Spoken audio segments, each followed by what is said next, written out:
Hello everyone, मैं Veenu Verma. Excel in education channel में आप सभी का स्वागत है। और फ्रेंड्स, आप सभी को पता है कि यहाँ पर हमारी तैयारी होती है यूजीसी नेट पेपर 1 और पेपर 2 एजुकेशन की, और साथ ही साथ यूपीएचईएससी असिस्टेंट प्रोफेसर की जो एग्ज़ाम है उनकी तैयारी हमारी एजुकेशन विषय से होती है। साथ में जीएस का पोर्शन भी कवर कराती हूँ, ठीक है। तो ये जो तैयारी है ये आपके लिए यूपी बीएड, जो बीएड असिस्टेंट प्रोफेसर का एग्ज़ाम अब होने वाला है उसके लिए भी हेल्पफुल होगी, साथ में असिस्टेंट प्रोफेसर वालों के लिए भी हेल्पफुल होगी, ठीक है। और यूजीसी नेट के लिए तो आपके लिए हेल्पफुल है, ये पेपर 1 भी क्लियर कराया जाएगा और यहाँ पर आपका जीएस का पोर्शन, ठीक है। तो एजुकेशन विषय से आपकी पीजीटी, जीआईसी, जीडीसी ये सब एग्ज़ाम की तैयारी भी यहाँ पर हो जाएगी, ठीक है ना। तो हम यहाँ पर आज की इस वीडियो में जो है प्रैक्टिस सेट 1 से स्टार्ट करेंगे, जिससे आपको पीवाईक्यूज़ का भी अंदाज़ा हो जाएगा कि किस तरह के क्वेश्चन आपके आते हैं, चाहे यूजीसी नेट की परीक्षा हो या असिस्टेंट प्रोफेसर यूपीएचईएससी की एग्ज़ाम की परीक्षा हो। और साथ में आपको कॉन्सेप्ट भी पता लग जाएंगे। तो थ्योरी क्लासेस तो हम करेंगे ही यूनिट वाइज, लेकिन आपको क्वेश्चंस के पैटर्न का भी पता होना बहुत ज़रूरी है, ठीक है। तो आप लोग टेलीग्राम चैनल को ज्वाइन कर लें और इस चैनल को भी सब्सक्राइब कर लीजिए। आज हम प्रैक्टिस सेट 1 को स्टार्ट करते हैं, जो आपके एजुकेशन विषय से संबंधित है और सभी परीक्षाओं के लिए हेल्पफुल है, ठीक है। यहाँ पर देखिए क्वेश्चन है, कौन सा सही नहीं है। साधारणतः रिसर्चर की बात हो रही है, यहाँ पर देखिए ये रिसर्चर की बात हो रही है। तो व्यापकता वाली समस्या का चयन करता है। दूसरा ऑप्शन है भावनात्मक रूप से समस्या के प्रति प्रतिबद्ध हो जाता है। तीसरा कह रहा है परीक्षण के स्थान पर प्रमाणित करने की तरफ प्रवृत्त होता है। और डी ऑप्शन है किसी आकस्मिक घटना द्वारा उपयोगी और अप्रत्याशित अन्वेषण करने की शक्ति का अधिकारी होता है। तो इसमें ये कह रहा है कौन सा सही नहीं है, रिसर्चर से रिलेटेड कौन सा नहीं है। तो इसमें देखिए जो डी ऑप्शन है ये वाला आपका राइट ऑप्शन हो जाता है, ठीक है।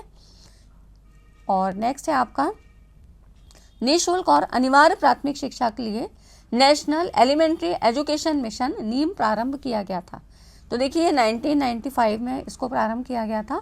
और ये क्या है, आपका जो शिक्षा का अधिकार, निःशुल्क और अनिवार्य प्राथमिक शिक्षा के बारे में बात कर लें तो देखिए यहाँ से सवाल आपके, ये जो आपका पैरा है ये बहुत इंपॉर्टेंट है, इसमें एक एक चीज़ को ध्यान से समझिए। जो बच्चों को निःशुल्क और अनिवार्य शिक्षा की व्यवस्था थी, इसको कहा गया आरटी अधिनियम, निःशुल्क और अनिवार्य शिक्षा का अधिकार अधिनियम, ठीक है। इसी को आरटी एक्ट कहा गया। ये भारतीय संविधान के अनुच्छेद 21A, इसके तहत इसमें कहा क्या गया, तो 21A ये भी पूछा जाता है, यहाँ से भी पूछा जाता है क्वेश्चन आपसे। इसमें ये कहा गया कि भारत में 6 से 14 वर्ष की आयु के बालकों के लिए निःशुल्क और अनिवार्य शिक्षा के प्राविधान के तौर तरीकों का वर्णन यहाँ पर होता है, ठीक है। और इसको लागू कब किया गया था, तो 1 अप्रैल 2010 को इस अधिनियम को लागू किया गया था। तो इस तरह से हर बच्चे का ये एक मौलिक अधिकार बन गया आरटी एक्ट के तहत, ठीक है। तो ये हो जाता है आपका निःशुल्क और अनिवार्य शिक्षा अधिकार अधिनियम। यहाँ से आपके 2-3 क्वेश्चन बन जाते हैं। कब लागू हुआ था, किस अनुच्छेद के तहत है, तो 21A के तहत है। कितनी उम्र के बालकों की व्यवस्था है, बालकों की मतलब शिक्षा की व्यवस्था है, तो प्राथमिक शिक्षा की 6 से 14 वर्ष के लिए, ठीक है। तो ये हो जाता है आपका। नेक्स्ट है आपका गैने के अधिगम अनुक्रम में संवर्ग सम्मिलित नहीं है। अब आपको यहाँ पर ऑप्शन देखें, ठीक है।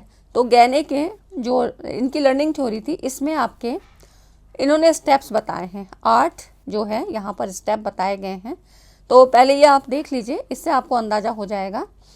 इसके लिए मैं आपको कहूँगी कि आप जो है गैने की जो अधिगम ये प्रणाली है, इसको इनके स्टेप्स को याद करने के लिए आप इसको SSC, VMC और PP ऐसे करके इसको शॉर्ट फॉर्म में याद रखिए। इसका मतलब भी बता देते हैं यहाँ पर।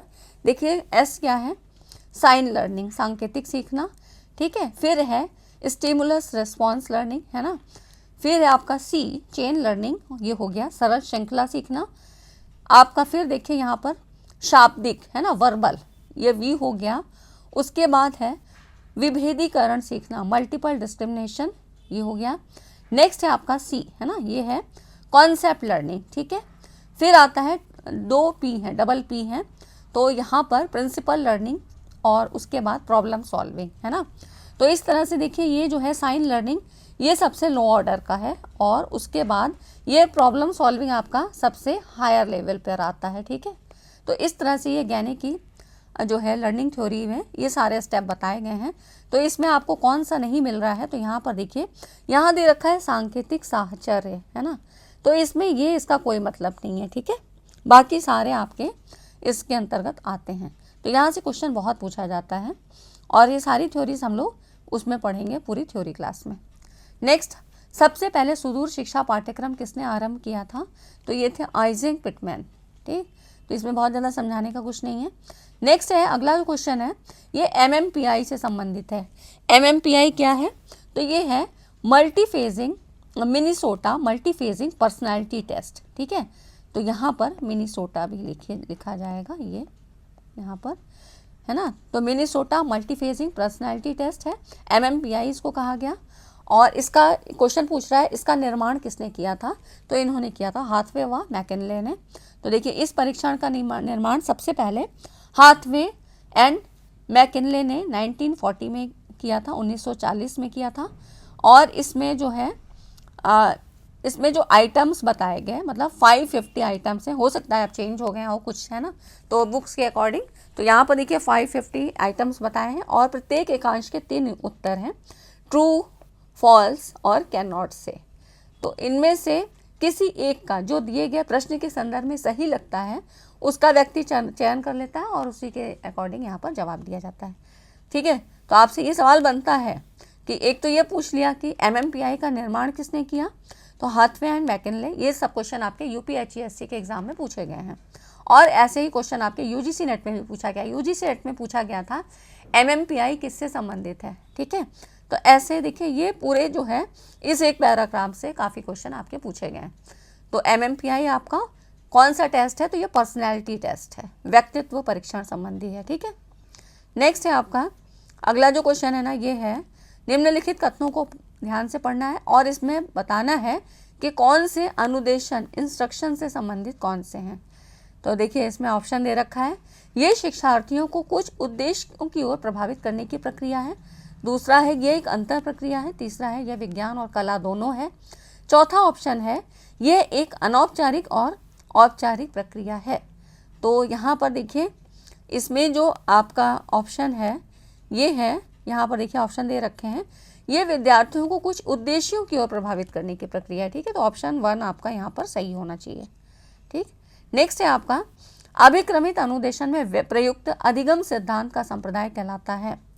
अब देखिए इसमें जो सिद्धांत है ये व्यवहार पर आधारित है। ठीक है, तो ये आपका BF स्किनर के द्वारा दिया गया था और ये व्यवहारवाद कहा जाता है ना। तो BF स्किनर का कौन सा है? तो अभिक्रमित अनुदेशन। ठीक है, प्रोग्राम इंस्ट्रक्शन थ्योरी जो इनकी थी, इसमें इन्होंने BF स्किनर ने सीखने पर प्रयोग करके शिक्षा एवं सामग्री का निर्माण किया था 1950 में। ठीक है, तो ये क्वेश्चन आपसे बहुत पूछा जाता है। अगला है शिक्षण का प्रवेटा मास्टरी अधिगम प्रतिमान किसने दिया है? तो ये BS ब्लूम ने दिया है। ठीक है ना, तो थ्योरी हम लोग पूरा पढ़ेंगे। यहाँ पर देखिए क्योंकि आपका UPHESC और UGC नेट का सिलेबस सेम है तो आपको ऐसे क्वेश्चन तो ज़रूर सबको पढ़ने चाहिए, UGC नेट एजुकेशन वालों को भी और असिस्टेंट प्रोफेसर वालों को भी। ठीक है, नेक्स्ट है आपका देखिए मंद बुद्धि बालक के लिए माता पिता को क्या करना चाहिए। तो अब जो मंद बुद्धि बालक है उसको क्या करना चाहिए, ऑप्शन के हिसाब से आपको आंसर देना है। तो इनको क्या करना चाहिए, इनको इंद्रिय बोध का प्रशिक्षण देना चाहिए। ठीक है, ये हो गया आपका। नेक्स्ट आप देखो अगला जो क्वेश्चन है, सृजनात्मक प्रक्रिया के पदों का पुनर्व्यास कीजिए। अब आपको यहाँ पर इनको लगाना है, सही ऑप्शन में लगाना है। ये ऑप्शन आपको दे रखे हैं। तो इसमें देखिए सृजनात्मकता है क्या?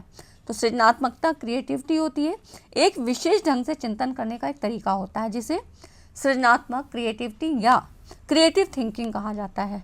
ठीक है, अब इस प्रोसेस में अगर हम साइंटिफिकली बात करें तो सृजनात्मकता उस प्रोसेस को कहा जाता है जिसमें ओरिजिनलिटी होगी, है ना, यहाँ पर ओरिजिनलिटी होगी, मौलिकता होगी, फ्लेक्सिबिलिटी होती है, बहुत रिजिड नहीं होगी। ठीक है, कोई भी चीज़ फ्लेक्सिबल होगी, उसमें चेंजेस किए जा सकते हैं, फ्लुएंसी होगी और एलेबोरेशन होता है। ठीक है, तो ये तो इसके क्या हो गए, एलिमेंट्स हो गए, तत्व हो गए। अगर आपसे ये पूछा जाता है, ये क्वेश्चन आपका कई तरह से पूछा जाता है। एक तो यहाँ पर आपको यहाँ पर पदों को इनको यहाँ पर स्टेप बाय स्टेप लगाना है और दूसरा ये पूछा जाता है कि इसमें कौन कौन से इसके एलिमेंट्स क्या हैं। तो ये हैं इसके एलिमेंट्स जिसमें मौलिकता, लचीलापन, धारा प्रवाहिता और विस्तारण, एलेबोरेशन, ये आपके सृजनात्मकता के तत्व हो जाते हैं। और इसके प्रोसेस की बात कहें कि इसके प्रोसेस में कौन कौन से पद हैं, तो यहाँ पर देखिए तैयारी है, फिर प्रसुप्तावस्था है, प्रदीप्तावस्था है और वेरिफिकेशन है, सत्यापन। ठीक है, तो अब क्योंकि ये थोड़े से बड़े पार्ट हैं, इनको 1 बाय 1 सारी चीज़ों को समझना होगा, तो थ्योरी क्लास में आपकी सारी चीज़ें कवर कराई जाएंगी। तो आप लोग चैनल को ज़रूर सब्सक्राइब कर लीजिए और वीडियो को जो है लाइक करिए। अगर अच्छी लगती है, नहीं अच्छी लगती है तो कोई बात नहीं है, आप अपने सजेशन दीजिए कि इसमें और क्या किया जाए, है ना। मैं अपनी तरफ से वैसे तो पूरी कोशिश कर रही हूँ। ठीक है, यहाँ पर देखिए अगला जो क्वेश्चन है, इसमें कह रहा है निम्नलिखित क्रियाओं में कौन सी शिक्षण की पूर्व क्रिया अवस्था में सम्मिलित नहीं है। ठीक है, तो इसमें कौन सी जो है आपका प्री फेज स्टेज जो है टीचिंग जो स्टेज होती है, कौन सी शामिल नहीं है, है ना। तो यहाँ पर आपके देखिए इसमें ऑप्शन आपको दे रखे हैं, जिसमें शैक्षिक उद्देश्यों का निर्धारण, प्री फेज क्या होती है, प्री फेज टीचिंग स्टेज वो होती है प्री एक्टिव या प्री फेजिंग जिसको कह सकते हैं। ठीक है, इसमें टीचर क्लासरूम में आने से पहले वो अपनी तैयारी करता है ना। तो आप लोग बीएड वाले हों, एमएड वाले हों, या जिसने भी बीएड बीटीसी कर रखा है तो उसको ये चीज़ें पता हैं कि क्या होता है। तो सबसे पहले उद्देश्यों का निर्धारण किया जाता है, वो अपनी तैयारी करता है, उसका लेसन प्लान तैयार होता है, टीचिंग एड्स के बारे में, है ना, प्रस्तावना के जो है संबंधित प्रश्नों को बना के लाता है। तो इस तरह से वो क्लासरूम में आने के पहले जो तैयारी करता है उसकी बात हो रही है प्री फेज टीचिंग जो है स्टेज। तो इसमें शैक्षिक उद्देश्यों का निर्धारण ये किया जाता है, शिक्षण सामग्री से संबंधित निर्णय होता है, और शिक्षण व्यू रचनाएं, जो भी आपकी टीचिंग स्ट्रैटेजीज हैं उनको यूज़ करोगे, लेकिन यहाँ पर लर्नर्स का डायग्नोसिस नहीं किया जाता है। ठीक है, तो ये वाला आपका ये जो है नहीं होता है ना, ये राइट आंसर हो जाएगा। ठीक है, क्योंकि जब हम उसको पढ़ा लेंगे, फिर क्वेश्चन करेंगे, फीडबैक मांगेंगे, तब हमें पता लगता है कि लर्नर को कहाँ प्रॉब्लम हो रही है, फिर उनकी जो है प्रॉब्लम पे हम ध्यान देंगे। ठीक है, नेक्स्ट है आपका अगला जो क्वेश्चन है, प्रत्येक शिक्षक को अपने सेवा काल में प्रति 5 वर्ष के पश्चात कम से कम 2 या 3 माह की सेवाकालीन शिक्षा प्राप्त होनी चाहिए। ये विचार किसका था? तो ये विचार कोठारी आयोग का था। कोठारी आयोग में कहा गया कि प्रत्येक शिक्षक को अपने 5 वर्ष के जो है टीचिंग के पश्चात कम से कम 2 या 3 माह की सेवाकालीन शिक्षा प्राप्त होना चाहिए। अब ये मतलब टीचिंग प्रोग्राम होना चाहिए जिससे कि शिक्षक समय के साथ होने वाले परिवर्तन से परिचित रहें, है ना। तो ये सारी चीज़ें उनको जागरूकता बढ़ाने के लिए। अगला है यहाँ पर देखिए, नेक्स्ट है 13 नंबर का, निम्नलिखित में से कौन सा शिक्षा में विवेकानंद के योगदान को दर्शाता है। तो इसमें आपको जो विवेकानंद की शिक्षा थी ये थी मैन मेकिंग एजुकेशन, तो मानव निर्माण के लिए शिक्षा की बात इन्होंने कही थी, है ना। अगला है कौन सी वैदिक शिक्षा की विशिष्टता नहीं है। इसमें ऑप्शन आपको दे रखे हैं। तो वैदिक शिक्षा में क्या था, व्यक्तित्व पर विकास, इस पे ध्यान दिया जाता था, ज्ञान और अनुभव और संस्कृति का संरक्षण। तो वैदिक शिक्षा में प्रकृति के अनुसार बालक के विकास की बात नहीं की गई थी, है ना।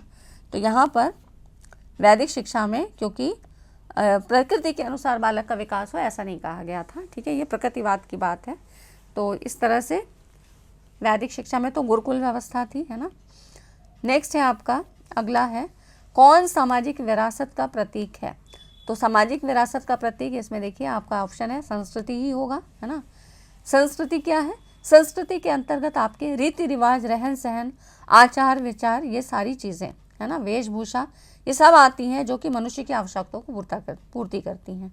तो ये संस्कृति जो है सामाजिक विरासत का प्रतीक है ना। संस्कृति के द्वारा ही तो हमें कहीं के किसी भी देश, जाति, धर्म की वहाँ के जो है उस समय की व्यवस्था का पता लगता है ना। तो ये हो जाता है आपका सामाजिक विरासत, संस्कृति यहाँ पर जो है राइट आंसर होगा। तो ठीक है फ्रेंड्स, आज की इस वीडियो में हमने 15 क्वेश्चन कर लिए और इसी तरह से आपके जैसे ज़्यादा भी हो पाएंगे तो मैं ज़्यादा करवाऊंगी। थोड़ा सा आज क्योंकि स्टार्ट कर रहे थे तो मैंने खाली 15 ही क्वेश्चन लिए हैं और ये क्वेश्चन आपके यूजीसी नेट और असिस्टेंट प्रोफेसर दोनों के लिए इंपॉर्टेंट हैं। तो वीडियो अच्छी लगी तो लाइक एंड शेयर करिएगा। बाकी थ्योरी क्लास भी आपकी करवाई जाएगी, यूनिट वाइज पूरी चीज़ें हम यहाँ कवर करेंगे। ठीक है, तो मिलते हैं नेक्स्ट वीडियो में और चैनल पे आप लोग बने रहें। Thanks for watching this video.